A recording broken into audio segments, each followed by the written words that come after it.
ترقی پسند تحریک کیا ہوتی ہے؟ ترقی پسند تحریک کا پس منظر بیان۔ ترقی پسند تحریک کے شعراء کون کون سے ہیں؟ یہ بہت ہی اہم سوال پوچھا جاتا ہے۔ آج اس ایک سبق کے اندر ان تمام سوالاتوں کے جوابات میں دینے والا ہوں۔ ترقی پسند تحریک سے مراد ایسی تحریک ہوتی ہے جب بالائی طبقے والے لوگ یعنی امیر لوگ نچلے طبقے والوں پر یعنی غریبوں پر ظلم و زیادتی کرتے ہیں تو شاعر و ادیب اپنے قلم کے زور پر ان ظلم و جبر کا جواب دیتے ہیں تو پھر ترقی پسند تحریک وجود میں آتی ہے۔ ترقی پسند تحریک کا آغاز 1935 میں ہوا۔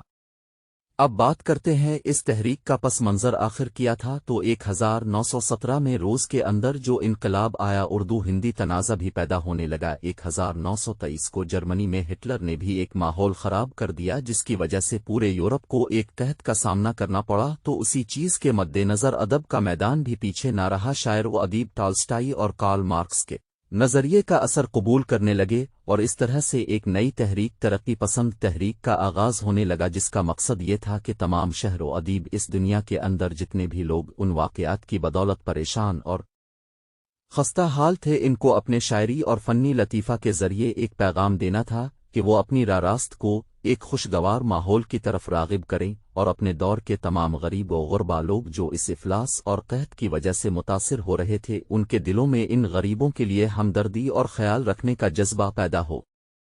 ترقی پسند تحریک کے شعراء میں فیض احمد، فیض علی سردار جعفری، ساحر لدھیانوی، جان نثار اختر اور ظہیر احمد کاشمیری شامل ہیں۔ ان کی تمام ویڈیوز چینل پر اپلوڈ ہو چکی ہیں۔ اب چاہتے ہیں کہ ان سے معلومات لیں تو پلے لسٹ میں جا کر یہ تمام ویڈیوز دیکھ سکتے ہیں۔ چینل کو سبسکرائب کریں اور ویڈیو کو لائک ضرور کریں تاکہ آپ کے لیے اس طرح کی ویڈیوز آتی رہیں۔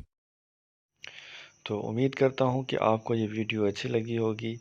اس طرح کی ویڈیوز میں آپ کے لیے مزید بناؤں گا اگر آپ مجھے کمنٹ میں بتائیں گے، اور ایک ریکویسٹ ہوتی ہے کہ چینل کو سبسکرائب کر دیں، ویڈیو کو لائک بھی کر دیں تاکہ آپ کے لیے اس طرح کی میں مزید ویڈیوز بناتا رہوں۔ اپنا خیال رکھنا۔ اللہ حافظ۔